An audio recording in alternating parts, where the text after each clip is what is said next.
Hello, you beautiful legends, and welcome to another episode of Ben and Joel Reviews. I'm Ben. And I'm Joel. And this is the podcast where we discuss movies, TV shows, and theatre. And whatever else we want. So please, sit back, relax, and let's dive in.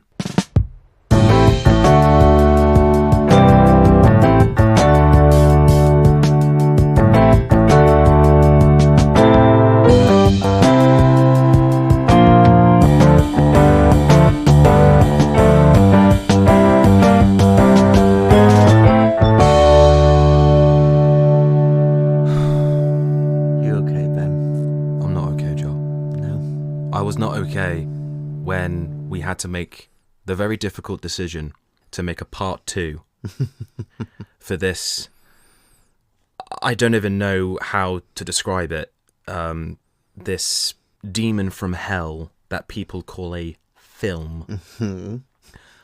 I really don't want to do a part 3. No, so we need to get it done today. We do. Before we begin, I would like to tell you a little story. Please. So earlier this week, I met my own mum for breakfast. We've not seen each other in a bit. Thought it might be nice. And the first thing she said to me when we saw each other was not hello or how are you. It was, God, blimey, you've put on weight. Yeah. And I would much rather listen to such scathing remarks from my own mother for an hour than ever have to sit through the Keith Lemon film again. Like, honestly, that was better. Wow. That says a lot. Yes. Unfortunately, we had to rewatch the film because we had forgotten everything that had happened. We'd erased it from our memories. We did. But we worked out where we got up to in the first episode, which was when Keith Lemon gets mugged in the subway by the gang of chavs, or youths, thugs, if you're not from England. Yeah. I suppose at first we tried to sort of be a bit professional about it, but I just couldn't take it. I was like, can we please just skip to the subway scene and just go on from there? Yeah. I mean, it's a shame that the film didn't end with him just getting mugged, you know? It's like, and he died at the end. That would have been a good ending. Yeah, it really would have been. Yeah. So far, he was in Leeds. He's gone to London. Yep. He's gone to the Invention Convention. Yes. His polls aren't done very well. And the guy he met at the convention just gave him all his phones. Yep. And now he's just kind of aimlessly walking through London and he's been mugged. Yes. Right? That is all that has happened so far. Yep. Wow. I mean, yeah. You can't get better than that. No, that's peak cinema. Yeah. Absolutely. I mean, that is entertainment at its finest. Isn't it just? So he's had his little bit in his mind. Yep. He's been beaten by the chavs. Yeah, and there was that wall of yeah, which is just weird. And then he wakes up to a text from, I've forgotten his name. The Tissy Pitty guy. The Tissy Pitty man. Yeah, but it's from him, but it's about the fixer. Well, it's from him, but it's not from him. It's like this AI version of him on the phone. But it doesn't really matter how he receives the text. All we need to know is that he needed to receive this text to know about the fixer. Yep. So it just conveniently happens just because movie, to quote IHE. And then he stands up and we get a lovely little close-up of his ass again. Yep. And he goes to find him with a little tissy-pitty sat-nav man, which conveniently knows when to go upstairs. I've never known a sat-nav know where the stairs are. Yeah. It's almost like this AI is like super advanced, almost ahead of its time. And yet it's guiding Keith Lemon. Of all people. Yeah. And it's on, of all devices, a tissy-pitty phone. A tissy-pitty. Tissy-pitty. The word is actually growing on me. I kind of like it. What? Oh, God. So Keith goes to find the fixer. Yes, our introduction to this character, who's the character's name is Archimedes, also known as the Fixer. Yes, possibly. Played by, is it Vern Troyer? Vern Troyer, yes. Yeah, Vern Troyer. who you will know, if you Google his name, you will recognise him. He was best known for playing Mini-Me in the Austin Powers movies. What else was he in? I'm not very well versed on his filmography. No, nor am I. To be honest, I have to be honest. I know Vern Troyer is sadly no longer with us. For reasons that it's not really my place to go into. I know he struggled with alcohol abuse. It is very sad with just those circumstances and what he went through. But I think just watching him in this, his acting is really bad. Yeah, I would agree. It seems very forced. It seems very much I am reading this from a script because that's what's going to get me paid sort of acting. Yep. But then, to be fair to Vern, is anyone's acting good in this? No. Yeah.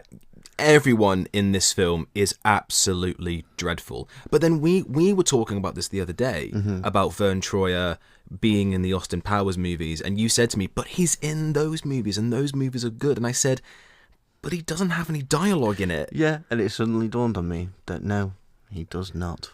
He's a silent character. Yeah, and maybe that's how it should have stayed. Yeah. Sorry, Vern. Yeah, apologies. Rest in peace. I'm sure you were okay as a person. Sorry, that sounded really hard. I'm sure you were okay, but, Yeah. We didn't know you personally. No. We just know you from your terrible acting in this film. We are just critiquing the art that you took part in. Don't give it high praise like calling it art. You can't do that. That's not fair. Right. Okay. And then we cut back to Leeds. Yep. And we get the introduction of Evil Steve. Evil Steve, naughty Geordie. But it begins with a Beetlejuice reference. Does it? Because Rosie, the love interest of the film, says Evil Steve, and the guy, the delivery guy or whatever he is, he's like, don't say his name 3 times. She goes, Evil Steve, Evil Steve, Evil Steve, and then lightning goes off and he just appears. And I sat there thinking, really, you're going to reference of course, Beetlejuice? Of course. The second one of those is out soon, and we could have reviewed that instead of this. We could, yeah. But we have to punish ourselves. Because I do very much enjoy the first one. I do too. Yeah. Just going to stop for a moment because you have an eyelash just there. I'm going to get it. There you go. Make a wish. Okay, eyelash gone. Lovely. I might keep that in, Yeah, so Evil Steve appears with his amazing theme song. Yeah, which was the first genuine laugh we had watching it for the first time. And it's about 25 minutes in. So the first thing we laughed at was 25 minutes into the piece of shit. And it wasn't from any of the characters. It was just a small piece of music that just played in the background. Yeah. Oh, I suddenly had I had an epiphany as well as to where I recognised Doug from. Oh. So the actor who plays Doug is called Kevin Bishop.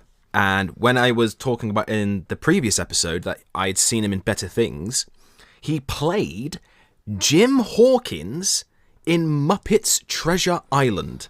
Yeah, I can't believe that. A childhood favourite of ours. A really good film.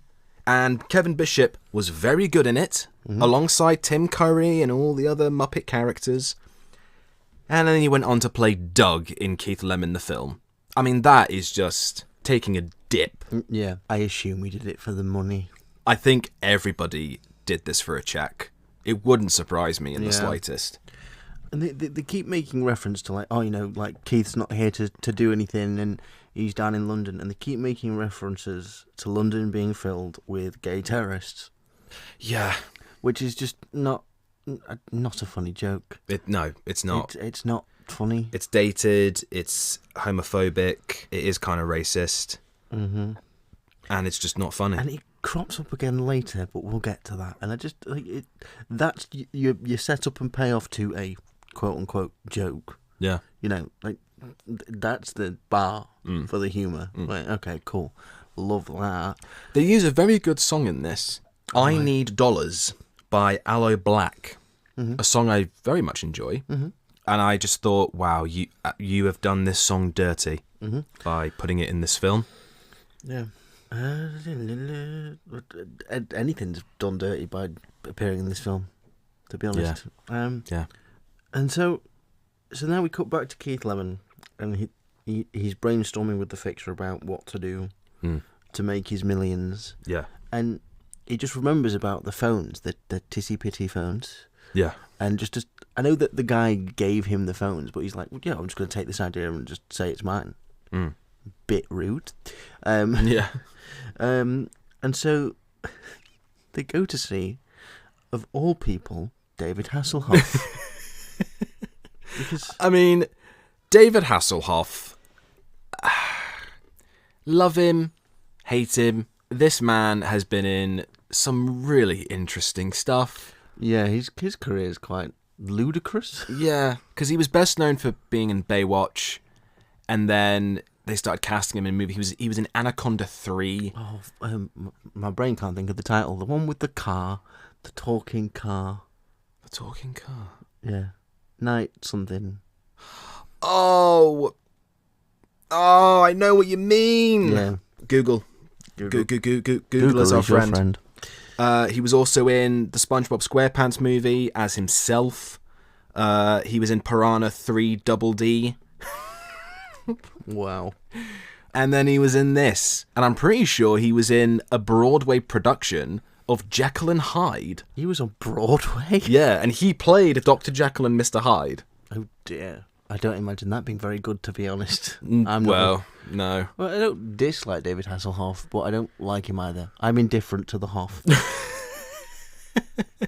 Knight Rider. Knight Rider, that was it, yes. And he agrees to... He has a talk show, and he agrees to put the Lemon, on his talk show as a favour to the Fixer. Which because makes no sense. Turns out the Fixer is the reason that Hasselhoff got cast in... Was it Knight Rider? I think. In the first place. But anyway, he owes the Fixer a favour. And while Keith is waiting outside, we get the first appearance of Kelly Brook. Yes. Technically the second appearance, but obviously... Oh, yeah, the first one's the dream. In the dream. Beginning, yeah. But this is the first time we see the real Kelly Brook. This is the first time we see the real Kelly Brook. And the interaction that she has with Keith is just uncomfortable. It's just... I've completely forgotten why he was dressed as Michael Jackson. Yeah, there was some reference to, like, Vern Troyer had given him some clothes after the mugging and said, oh yeah, it's from one of my previous clients, I think is like the throwaway line. Yeah. But like Keith stood in the corridor and Kelly, goes over and talks to him, and Keith proceeds to describe the vivid dream he had about her. Yeah. Which weirdly enough reminded me of someone I knew. Who used to think that was an appropriate thing to do. Yeah, I know who you're talking about. Yes. Why?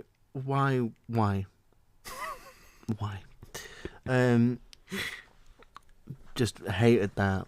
It just dragged on. Yeah, like many of the jokes in this, it goes on too long, and they all outstay their welcome as if not that they were welcome at all, but they all outstay their welcome. Humour in general works best when it's quick, snappy, and here and gone in a flash.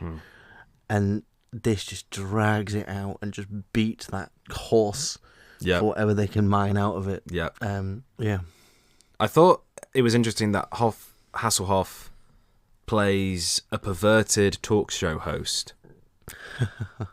Is this relevant? Was it foreshadowing? The cameo at the end? We'll get to that. Yeah. And then, he puts a lemon on the back of the phone because people are bored by his dumb idea. Yeah. They show a lot of shots of the audience in that scene. Yeah. And honestly, they look like just a standard crowd for the Jeremy Kyle show. And like, you can tell by the shots of the crowd cheering that all the direction they got was cheer. Yeah, just cheer. Look bored. Look uninterested. Yeah. And I don't know if maybe I'm wrong, but the camera quality seems to dip in the audience shots compared to the other shots where it's like on Keith or like David Hasselhoff or Kelly Brook. Yeah. The quality seems noticeably different. Yeah. You know, like when the invention convention at the start, and then they cut some stock footage because they couldn't be asked to film any inventions. Yeah. And the stock footage is noticeably a different quality of footage. Yep. I wonder if that's the same thing. A pop, I don't know. Yeah. But he puts a lemon on the back of the phone and it glows for some reason. Yeah. Just because. Why does it glow? Yeah. And everyone goes mad about it. And David Hasselhoff stands up and shouts, "The bed!" Which purely because it's the phrase "the bed" I enjoyed that. Yeah. But that's it. I mentioned this to you earlier. So it's a smartphone with a fruit on the back of it, right? Yep. Like Apple. Yep. And I said to you, do you think it's trying to make some kind of commentary on Apple? To which you replied, I can't think of anything it could possibly be commenting on. And Ben is correct. I mean, I highly doubt that would have gone through Keith Lemon's and Paul, whatever his surname is, head while they were writing the screenplay. Yeah, and in this discussion, I kind of brought up what I think created the plot of this film. Yeah. Okay? So I said in the previous part that, Keith Lemon as a brand is sort of aimed at sort of like, young male teens because they think that stuff's funny. I think, maybe that demographic's a bit smarter. Yeah. But, that's what it's aimed at primarily. Yeah. And I wonder if, before sitting down to write a script, that they did like some kind of like focus groups or, and like interviewed kids of that age. It's like, oh, what do you find funny? Or, what kind of things do you like? And then around that time, they'd be like, X Factor, phone. Lemons. Just one kid just really like lemons. But, it's just all very generic blanket stuff. Because they reference the X Factor, Britain's Got Talent, I'm a Celebrity, and various other kind of subpar British culture things. And I wonder if, they just designed the plot of this to revolve around the lemon phone because they were like, oh, well, kids like phones. And I think if that's how you're writing a script, and I wonder if that is how it was done, you're doing it wrong, put your pen down. Yeah. See, I don't even think they did a focus group. I think it was literally just those two sat in a room being like, okay, what do kids like? Yeah, or they had a collection of scenes that they wanted to do, and they were just like, okay, so how do we get from this point to this point, and just created any other bullshit in between to just ferry between what they thought were very funny jokes, which they're not. Yeah. And so people love it, and it becomes like an overnight success, and to which it leads to the rich and successful montage sequence. Yeah. Well, there's sort of two sequences in succession. So there's one sort of talking about Keith's rise, which got some very silly responses. So obviously it starts with shit at the bed from Hoff. There's the Tissy Pitty Man and his wife watching on the telly. Yeah. And there's some kind of arranged marriage joke. Yeah, which is quite dark. Yeah, it is quite bleak. Yeah. And then what follows that one? There's a factory pops up just out of the blue to produce these phones out of nowhere overnight because you see like phones on the conveyor belt, like wow, that's rapid. Yeah. And then there's a news report where they're like, oh, the lemon phone's taking the news by the world by storm from China to Barnsley, just giving Barnsley a mention just because yeah, it's probably the only film Barnsley's ever mentioned in. Probably. Who'd go there? Don't go to Barnsley. You'll never get out alive. Yeah, and then we get the I'm Really Rich montage, which has the green screen. Yep. And I made the point when we first watched this, it's very clearly intentionally bad. Mm-hmm. It's very clearly done, not lit very well, so you can tell when it's green screen. And it's like, is that some kind of artistic take? Like, oh, we're going to do it this way because we think that's funnier or whatever. Yep. Like, it's not artistic. No. It's not. It's about as good a green screen as we could do. Yeah, pretty much. You know. Yeah. But like, try harder is what I'm trying to say. Try harder. No. Yeah, I agree. And all the while, his partner Rosie still kidnapped in Leeds by Evil Steve. But the film's not interested in her. She's Nope. boring because she's not Keith. She's boring. Nope. So we just forget about her, and just every once in a while we get a little reminder that still kidnapped, and just move on. Well, it's after that during that sequence, we then get a bit towards the end of the montage where Keith and Kelly Brook are in a restaurant and they're like doing a lot of things with the food, like they're in it, and Fingering Keith is mashed like potato. Yeah, Keith like gets a sausage and he's like treating it like it's a penis and all this. To which we see a cameo appearance from Vernon Kay, of all people, and he's sat in the distance and he's watching them and he's like, I'll have some bangers and mash. And then it cuts to... What a silly slip of the tongue that was. Silly Vernon Kay. To which it then cuts back to Leeds, where we see Rosie tied up and Evil Steve and his right-hand man Dennis are there. And they're watching this award show with him on, kissing Kelly Brook and, like, fawning all over her. Yeah. And you pointed out she's defending him. Yeah, she's literally defending her boyfriend, who is cheating on her with another woman. And she's like, no, he's not a bad person. It's on television! For all to see. We'll circle back to the morals of Keith Lemon. Yeah. I also noted down that, so Evil Steve has an evil lair? Yeah. Just some warehouse. I just think they must have gone round every warehouse in Yorkshire and gone like, can we film our little thing, our little production in your warehouse, please? Thank you. And they've got Rosie tied up, hanging over a giant like tank of lava. Is it lava? I think it's lava. Could it be anything? Probably. Just DVD copies of this film.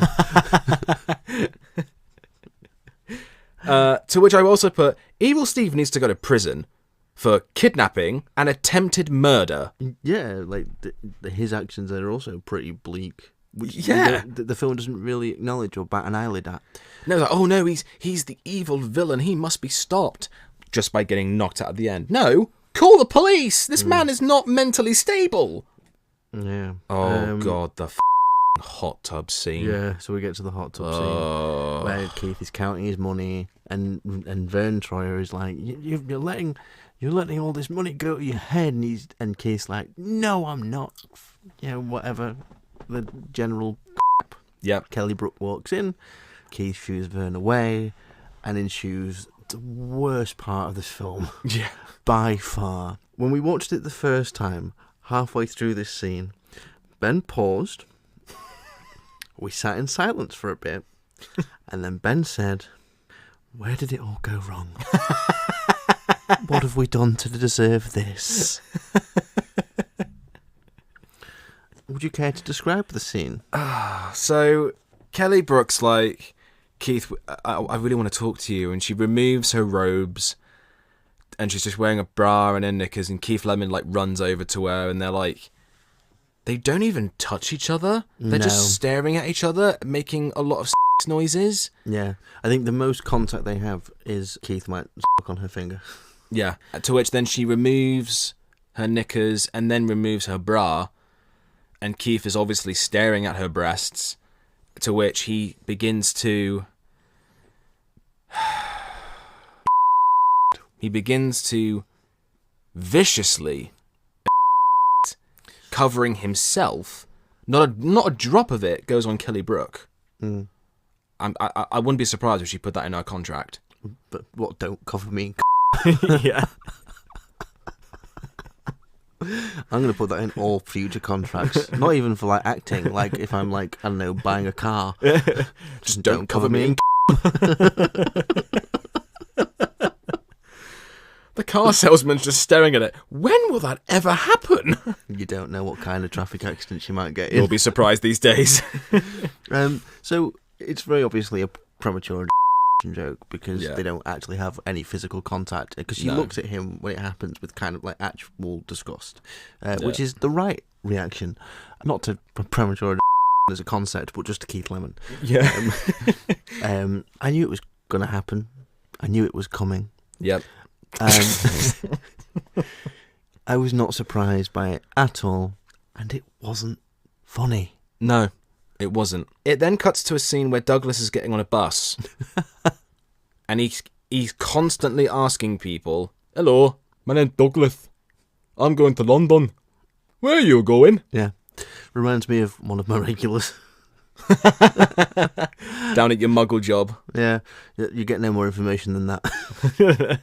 And then he eventually asks this woman, and she cuts him off by shouting, "We're all going to London!" Not funny. No. It's really not funny. It's just, it's so cringe. I feel like I just want to roll up in a ball and die. Or rather than a ball shape, it could be a lemon shape. F*** you, Joel. And to which I wrote down, why on earth is Doug even in this? Why is he even a character? He does nothing. Part of me wonders if he was like a bit or a character, a bit of like a... did you ever see Shooting Stars, and they had Matt Lucas was like played a character on that? Or I think there was a guy called Stavros in the later seasons. I don't believe I did. No, but like it's a bit character. Right. That maybe he came into play on like Celebrity Juice. That's somehow been translated into this film because they thought that's what people wanted to see. If that is true, I want to go back to one of my previous points. You played Jim Hawkins in Muppets Treasure Island, man. Where did your career go wrong? Here. Right here. There's nothing more to say on that, like this film. Yeah. To which it then cuts to the scene. This is the one scene in the film that made me so angry. So Keith Lemon is being dressed up as a Viking, and he's apologising to Kelly Brook for premature all over himself. And as a way of apologising, he gives her a gift. He gives her some Piranha earrings, which is a reference to Piranha because she was in Piranha, which is also another terrible, terrible, terrible, terrible, terrible film. And then, while he's being dressed, there's a random butler behind him as well. He then says to her, "Have you ever seen First Blood?" And she says no. He says, "Oh my God, you've never seen First Blood." And I am not joking. He proceeds, at a very fast pace, to explain the entire plot of First Blood. There is no reason as to why he does this. I think it's just another one of those things. It's like, we don't have the script quite to feature length yet. How do we get there? And it's just a time filler, like the sequence when we're in his conscience earlier on, where he literally says he's there to fill time. It's just one of those moments again. But I'm so confused. Like, why First Blood? Why that film in particular? Why did he feel the need to just explain the entire plot to her? Why? Why, Joel? Why? I don't understand. It makes me furious. Take your breaths in through the nose, nice and deep. That's it. And out. Are we calm? Yes. Good.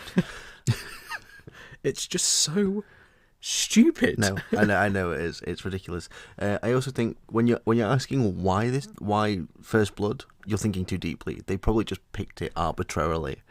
Probably. Yeah.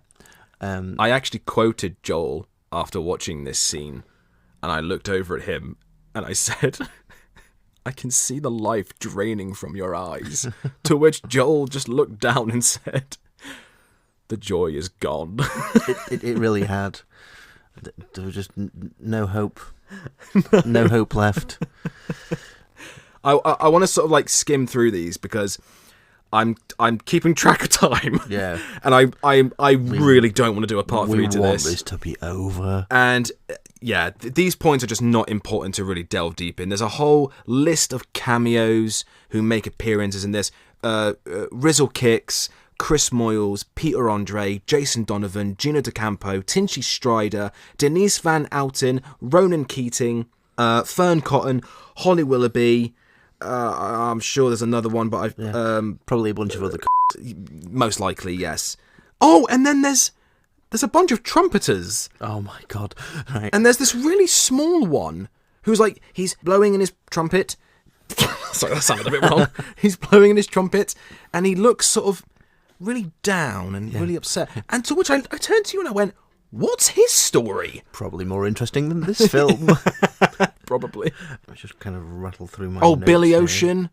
Billy Ocean's also in. There's a whole... Keep making the joke that he's Keith's dad. Which doesn't make any sense. No. And then there's... It's hosted at Lemon Towers, right? Which made me laugh because it made me think of Trump Towers. And do you remember the joke that we made that first brought the idea of doing this review in the first place? Yes. This was making a joke about comparing Keith Lemon and to Donald Trump. In terms of looks. Yeah. But Keith's got Lemon Towers and Trump's got Trump Towers. Coincidence? I think not. We've come full circle. We have. Yeah. The bear from Bo Selector appears, and we've obviously talked about Bo Selector in part 1. Yeah. There's also Elvis. Well, it's clearly just a guy dressed as Elvis. Yeah. So, but who did you think it was? I thought it was Reece Shearsmith. Right. But not only that, do you remember when we reviewed Alien Autopsy, Ben? Yes. Do you remember when they go and see the film guy? Yes. And I said, is that Reece Shearsmith? Clearly, I just think he's in every film. Big fan. Hi, Reece. Massive fan. But also, I think we both know that Reece Shearsmith is smart enough to not be in these films. No, I think if you put Reece Shearsmith and Keith Lemon in a room, I think Reece would kill him. I genuinely think he would. Have you heard some of Reece's interviews? He's a very angry man. Yes. They're very entertaining. God. We had a break as well when all these cameos were sort of flashing up. So, generally speaking, when we review these films, we very much enjoy just kind of sitting down to watch them. That's what films are for. You sit down, you watch them, you enjoy it. Yep. This is the first time that we've ever had to take a break watching a film. Because it was just that painful. We genuinely were struggling to get through this. The urge to just turn it off at all times was very strong. Oh, Douglas reveals his full name. No. When he shows up at Lemon Towers. Yeah. He's going, Keith Lemon, it's me, Douglas. Douglas Orange. Yeah, which you had to rewind and go, wait, did he say Douglas Orange? I also think, considering like how much Fern Cotton and Holly Willoughby have worked with Keith Lemon, you'd think that they'd have a more substantial role in this film. I'm so glad they don't, though. Yeah, but then the scene they do have, the dialogue, is very much in line with how they're treated on Celebrity Juice, where they're being sexualised or... heavily sexualised. Yeah, or sort of pushed to be like fawning over Keith. Yep. Just didn't sit right. No. It's like, these are your colleagues, these are people you work with professionally, maybe treat them with a bit of respect. I don't know.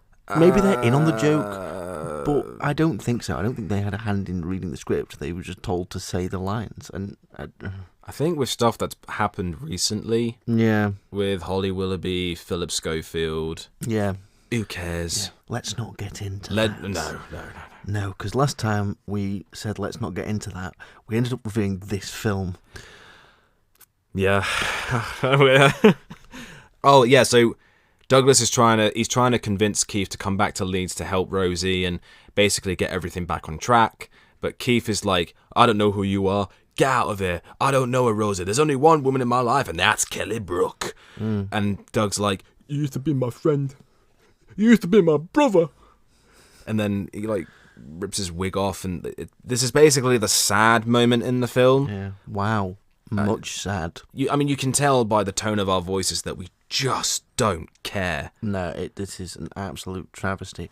There's also a part in this conversation where Keith's like, get out of here, you absolute spat. And the whole room goes like, oh, yeah. Was he going to call him a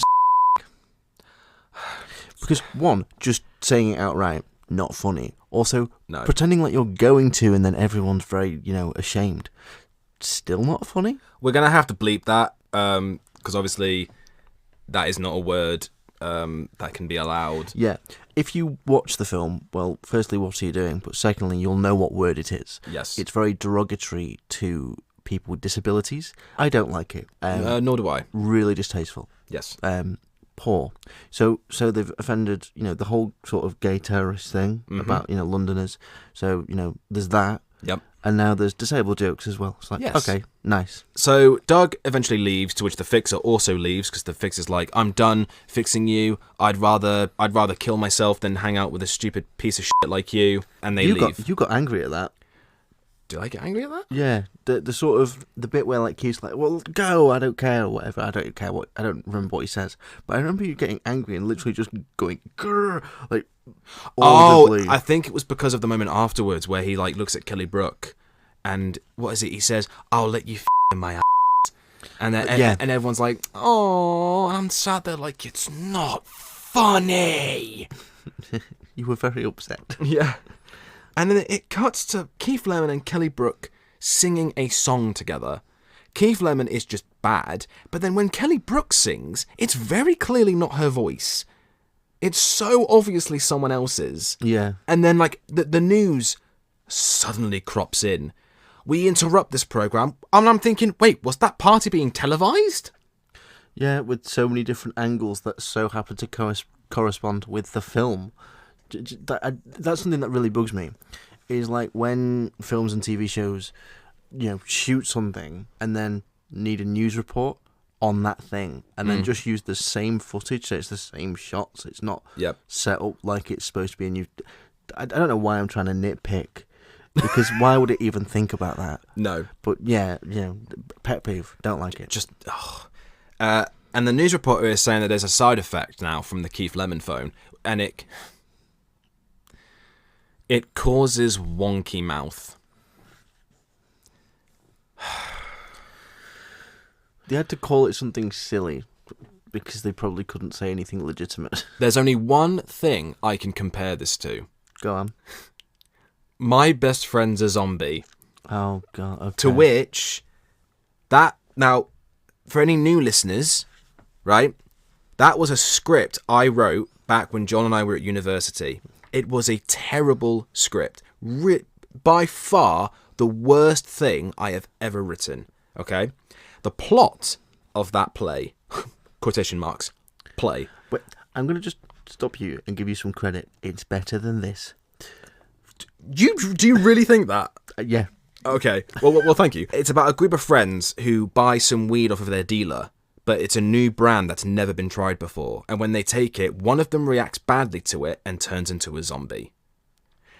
And in this, Keith Lemon just has a phone. He rebrands it by sticking a lemon on the back of it.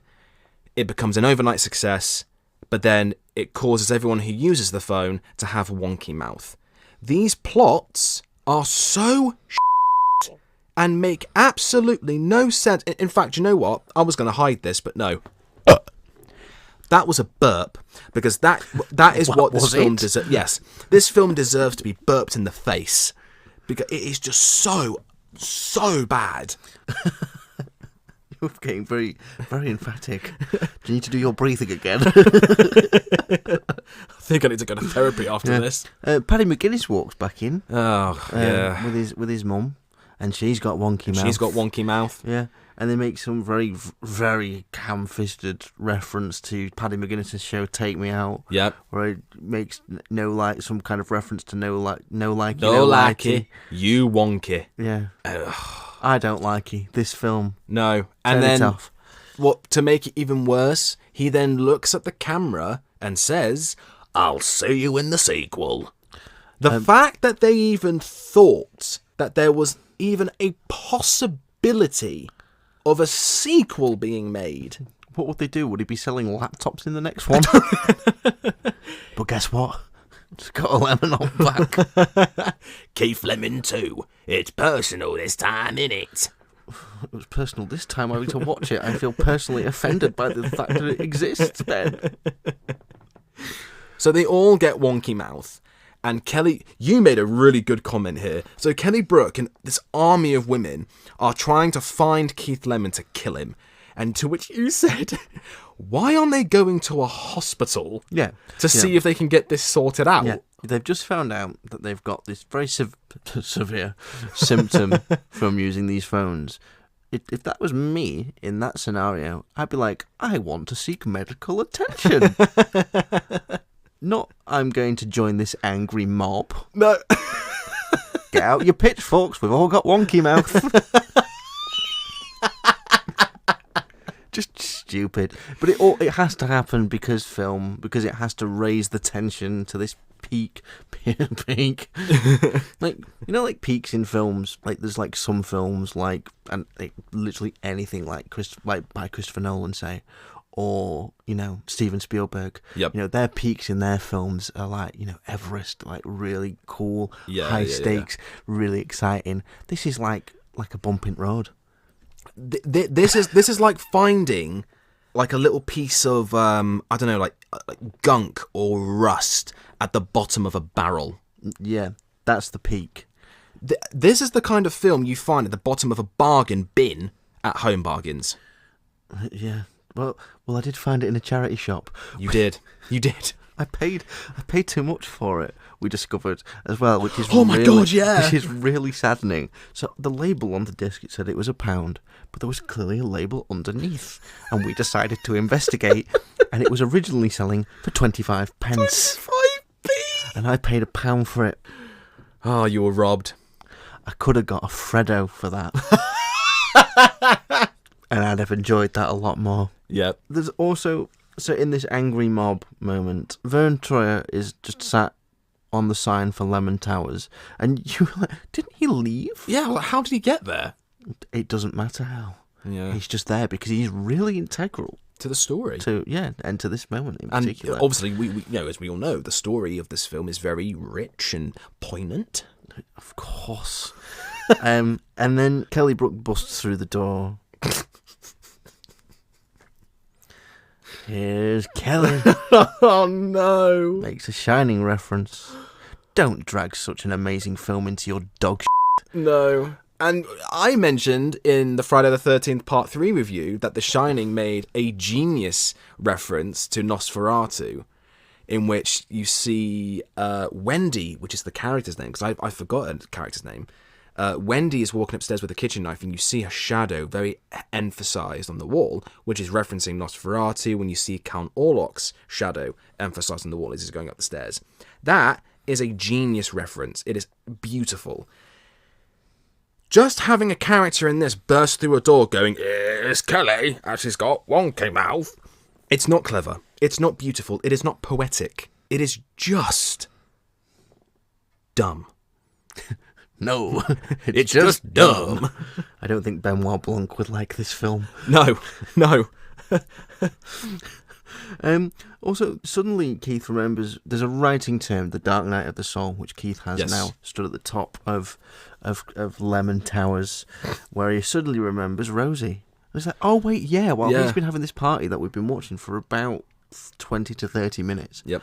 She's still kidnapped. Even though characters have already said to him, you need to get Rosie, you need to come back for Rosie. And he even says to Doug, "Who's Rosie? I don't know a Rosie." Yeah. There's a little flashback to them before all the events of this film where she giving him a spray tan. I was so confused by what happens in this flashback. So, yeah, it's like Keith Lemon is wearing nothing but his underwear. For some reason, Rosie is in her bra and knickers, and I think she's spray tanning, because at first I thought, is she blow drying his ass? And then, for some reason, Doug is just there. Because why not? Yeah, because why not? He's probably thinking about, I was offered to be in Muppets Treasure Island too. Why did I say no to that? Yeah. Poor man. Yeah, and he sort of turns to her and he's like, "Why are you with me?" And this got quite a strong reaction from you. She says, she's like, I know the real Keith Lemon. Goes kind and lovely, And I turned to you and I said, what has Keith done over the last 90 minutes that was even remotely kind or selfless? Yeah. Just because they said it in the film doesn't mean it's true, because everything we'd watched prior to that point says the complete opposite. Yeah. That he's a selfish Yeah. Just because you say, no, he's really kind and thoughtful, that's not going to make your audience go, oh. And it's clearly there to add some emotional weight to this really important moment where Keith realises the error of his ways. But it just makes him look like more of a which I didn't even think was possible. No, because he's now seen that he's really up. And he's thinking, oh my God, I've made a really bad decision here. Oh, I know. I'll go back and get Rosie. Yeah. She'll help me out of this. So that's just going to make us think, oh, you're only going back to her because you want something. Yeah. You've lost your riches and you've lost Kelly Brook. So you're just going to go back to where you came from. Yeah. Just pick up where you left off. Really, really thing to do. Yeah. So I was like, he's not going through with his suicide. No. But then the fixer, when he's like, I need to go back and save Rosie, the fixer goes, you are a good guy. To which I looked at you and I said, no, he's not. No. He's not a good person in the slightest. Yeah. Also, when Keith is talking about, realising the error of his ways, and he's like, I'm going back to Leeds more pacifically. I'm going to save Rosie. I hate when people do that. More pacifically. Like, I don't know why that is one of my biggest pet peeves, and when it crops up in films I hate it even more. To hear it come out of Keith Lemon's mouth made my blood boil. Yeah. So all the women break out, and Kelly Brook sort of knocks him, and he's nearly falling off the building. Yeah, he juggles her boobs. It's a really chaotic little moment where Vern Troyer's having a heart attack. Kelly Brook attacks Keith. Keith, he's wobbling on the edge of the building, and then he's grabbing at a. It was really overstimulating, and I had to look away and cover my ears for a moment. Yeah. Well, Vern Troyer's not having a heart attack, is he? Well, no, because we discover why. There's a twist, everybody. There is. So Vern Troyer looks like he's in pain, and you hear noises that something clearly is breaking out of him. Keith Lemon gets knocked off the building and is falling to his death, and to which John and I were thinking, yes, thank the Lord. Please end this pile of garbage. But then suddenly he stops. Mid-air, and you see a feather drop. Yeah. Now, on first viewing, I apologise to cut you off, darling. No, it's okay. But on first viewing, I was repeatedly saying, no. No. Please, no. Please do not tell me this is going in the direction I think it's going in. Keith Lemon is slowly lowered to the ground, and we cut to Vern Troyer with angel wings. Oh my God. And we were both so angry at this particular moment that on first viewing, we stopped and I had to go for a cigarette. Yep, we stopped and left the room. I'm a dirty smoker. Don't smoke, kids. But yeah, I literally could not tolerate it, looking at it anymore. I just needed a minute to just look at anything else. Yep. And just do something else. And again, I stress, we don't pause. We love watching films, and we watch films together quite a bit, even outside of the podcast. And we don't pause films. We don't take breaks. We usually kind of plow through in one sitting because we enjoy the experience. Yeah. This, we could not get it over quick enough. No, this was tough. Yeah. Really, really tough. Yeah. So, Vern Troyer's an angel. Yeah. I put the fixer was an angel all along. This film has more plot twist than an M. Night Shyamalan film. Well, it's purely there because they just needed Keith to survive the fall off the building. Because they ran out of things to do with Kelly Brook. Exactly. So normally, with a payoff like that towards the end of the movie where Vern Troyer is an angel, normally throughout the film you would pepper little seeds that are hinting that Vern Troyer is not human. He is an angel. It's almost like the Chekhov's gun rule. Yes. You show the gun at the start of the film, you then have to make sure that a character uses that gun by the end of it. I think in this, if you have a payoff like that, you have to reference it and sprinkle it at the start and across the film so that when it's revealed at the end, it makes sense to the audience. Yeah, and then if you watch something a second time round, you can be like, oh, that's why that happens because of this thing. Yeah. So it gives you a reason to watch something a second time round as well. Yeah. But in this, it comes out of nowhere. Yeah.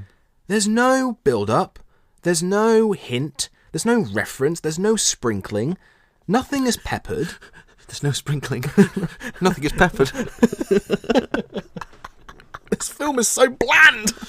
No, do you know, that is so true, because do you know what? If it was sort of so bad enough that it was funny, so bad it's funny, so bad it's good sort of deal, you might be able to get some enjoyment out of this, but it's not even that. It is just bland, isn't it? Yeah.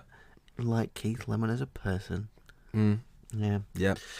And so then the fixer, he dumps all that exposition on him, doesn't he? He's like, yeah, Keith, I had to help you in order for you to help me. Yeah.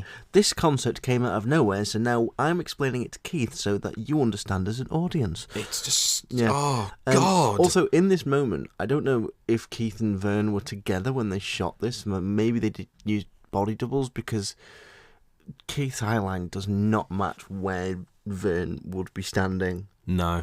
Which amused me. Yeah. That he's just looking completely in the wrong spot. Yeah. Yeah. Vern then takes Keith flying in the air to Leeds.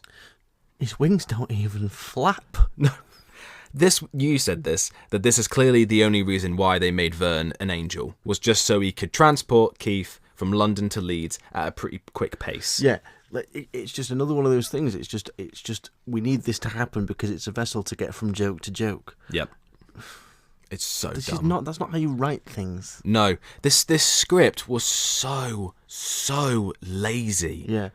Like, you know, if you're writing a comedy, you should write something that's interesting enough for the comedy to just naturally develop. Yes. And one funny thing will naturally lead to the next funny thing. Absolutely. But all the sort of jumps between random happening in this, it's just so jarring. Yeah. And people, I think, you know, there are some films that will take that kind of pacing with their scripts because that's part of the humour, and in those cases it works. I can't think of any specific examples off the top of my head. But they just do this because they just like, oh, that joke's done, cut to the next thing. Yeah. They really don't care. No, they don't at all. And eventually they get there. Douglas is dressed up like Rambo. Dougbo. Doug. And again, he does nothing. He's running to save Rosie, but then ends up hitting his head and knocking himself out. Yeah. Again, a pointless character. You in Muppets Treasure Island. Do you need to do your breathing again, Ben? You acted alongside Tim Curry. Ben is physically shaking right now. Look, it's United States at Leeds. Oh, no. For God's sake. And just like that, Evil Steve is defeated by Keith being dropped into the warehouse or his lair and landing on him and knocking him and Dennis out. Yeah. So Keith and Evil Steve, so the protagonist and the antagonist of the film, don't actually even share any dialogue with each other. No, they couldn't even do that. Yeah. Like, I know they're played by the same actor, but you can easily, even if the effect looks you can easily make it look like they're both in the same room. Yeah, but they didn't care about that. They just they needed Rosie to be a reason for Keith to go on some kind of character growth journey, but they didn't care about it enough to have them interact. No, it was just there so he could learn the lesson. I don't know what lesson. What lesson? Yeah, but you know, so it could feel like a typical film where this character's going on a journey, but they don't actually give a about that. Nope. So why would they interact? Exactly. Of course not. Exactly. I, at this point, did write in my notes, I'd like to know how many drafts were done of the script, because I'd be willing to bet there was only one. And then followed it up with, I could wipe my ass with a dictionary and produce a better script. Maybe a thesaurus. But we could try both. Yeah. It does feel like they just, I don't know, they just vomited a whole bunch of words on paper and they're like, boom. Yeah. There's a script. Because I mentioned in part one, I wanted to know what the budget was. Couldn't find any information. We still can't find out what the budget was. We can't find it. And I wanted to try and find like more behind the scenes information and try and get some details on like the production. And it's just not there. It's like they don't want people to know. Probably because they know that this film was such a colossal failure. Yeah. So all the celebrity cameos in this, all the way through, we were questioning, why have all these people done this? And we could only come to the conclusion that it must be blackmail. And that's why there's no production information, because if you find it, you will uncover the crime. This might be a bit dark. It's almost like Keith Lemon was the hackers from the Black Mirror episode, Shut Up and Dance. Oh no. He's like hacked into all these celebrities' laptops. Yeah. He's like, I know what you've done. Yeah. You're going to make a cameo in my movie or I'm going to expose you. Does that explain why Philip Schofield appears at the end? Oh, no. Okay, right, hang on. We're very close to that. So Keith Lemon, he's seen the error of his ways and he's begging for Rosie to take him back, and he's like, no, Rosie, I love you, will you marry me? And he's crying, like he's trying to I block my mouth, then I apologize. He's crying and he's attempting to really act. This is the only, I wouldn't even say it was acting, but I suppose this is the only point in the film where he even makes an attempt to act. It's still and for some reason Rosie says yes. After all she's been through. She's been being lowered into lava, or what I thought was lava. Yeah. Attempted murder, kidnapped, her boyfriend is cheating on her and ditched her for fame and glory. Yeah, she's been kidnapped for many days, I can only assume, because there's no way that all the events of this film took place over the course of a day. So, like, you know, he goes to London, he gets mugged, he goes on a talk show, he gets rich, he has the hot tub scene, he hosts the party. Yep. It's got to be at least 3 days. At least, yeah. Yeah. And she's watched him on television cheat on her. So she's seen proof.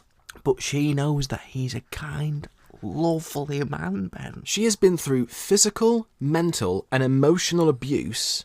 Yeah. Why the would you marry him? Just because Keith Lemon needs to win. He needs the victory because he's the main hero. Character. Yeah. Absolutely. And then they lower her down. Doug says the only sensible thing in the entire film. Get her down, you idiot. Lowers her down, and they're leaving, and he's like, oh, Doug, I'm demoting you to best man. And then Douglas knocks himself out again. Yeah. It ends really rapidly. It does. Like from the moment that Keith falls off the building, like the ending, the finale lasts all of about 5 minutes. Yeah, it's so quick. Yeah. And as they're walking out, a TV in the warehouse suddenly turns on, to which we see a cameo from Philip Schofield. Allegedly. I'm going to bleep that, but I think you can gather what kind of word Joel just said. Yeah. Oh, very dated and controversial, to say the least, especially with what's been going on recently. But we're not going to go too far into that. Yeah. Then the film ends. Oh, my God. Joel, we did it. We made it through the... We did it. Oh, the film ends. Oh, thank God. But just when you think it's over the credits... It's just Keith Lemon's voice just chatting shit. Oh, and there's bloopers and like during the credits and again just the whole thing's a blooper. It's like we genuinely were like so excited, like yeah, it's over, and then we heard his voice. No, there's more. No, there can't be more. Thankfully, it is just one of those things where they just put bloopers and over the credits, and it's like a funny thing to have him narrate things over the credits. I am so glad we are now, well, we're not at the end just yet, because there's something else I want to do, but we are toward we have finished the film. Do not watch this. Please, please, do not waste your hard-earned money on this pile of shit. Spare yourself. Yeah, spare your soul. Okay? Yeah, because there's no joy left. There's not. There's no joy. We've been drained. Yeah. I genuinely didn't want to watch it again. No. Like it caused me physical pain to watch it for a second time. Because we've now done it, and I'm so proud of us both. What an achievement. Yes. We are going to snap the disc, and to prove it, we're going to film it, and we're going to post it on our socials for you all to see. Right here. Here's me opening the case. Yep. There it is, in all its glory. So yes, we will film us snapping it, and we will put it on the socials for all of you to watch and enjoy. But what I wanted to do before we ended this episode was, in part one, we were talking about how so many things, when they become popular, that a movie ends up getting made. So we were on about Keith Lemon, Harry Hill, Fred, KSI, a whole Smosh. Yeah. Well, yeah, I'm pretty sure Logan Paul and Jake Paul did one at one point. Wouldn't be surprised. Which was just a rip off of Airplane. I was thinking, how would we pitch if we were to ever, touch wood, if we were to ever become a popular property, that this podcast specifically, how would we go about pitching a Ben and Joel Reviews the movie? Oh my god. Well, you're obviously the villain. No, of course not. I think the only way that it could be viable is if you don't do it like Keith Lemon. So, like, sort of treat it like a feature-length podcast, I suppose. You know, like, sort of Between Two Ferns. Yeah. Yeah, and sort of be a bit meta about it and satirical rather than just making references to previous episodes. Yeah. Unless it's about... It will be about you and me. Yeah. We review Keith Lemon the movie. Keith Lemon comes across it, listens to it, gets so angered. Keith is the villain. And Keith Lemon is the villain, and he decides to come after us. No, because that means I have to act opposite him. And I think I just hit him. I would just hit him for putting us through this. Or we just go the biographical route. That could very well be a good route to take. Yeah, like we can't call it Ben and Joel Reviews the movie though. Well, you just abbreviate to BJ. BJ movie. To BJ or not to BJ? Now that is the question. Is the question. Let's snap this disc. Yes. Well done. We did it. We've got through it. We're alive. We're alive. And thank you for accompanying us on this journey. If you have made it to the end, power to you. Give yourselves a big pat on the back. Now go eat a lemon. Yes. Treat yourselves. See you later. And we'll see you soon. Guys, thank you so much for listening to today's episode. If you liked it, you can subscribe to our YouTube channel. You can follow us on Instagram at Ben and Joel Reviews. You can also follow us on Twitter, or X as it's now referred to, at B_J_Reviews123. And we will see you next week. Take care. Take care, my loves.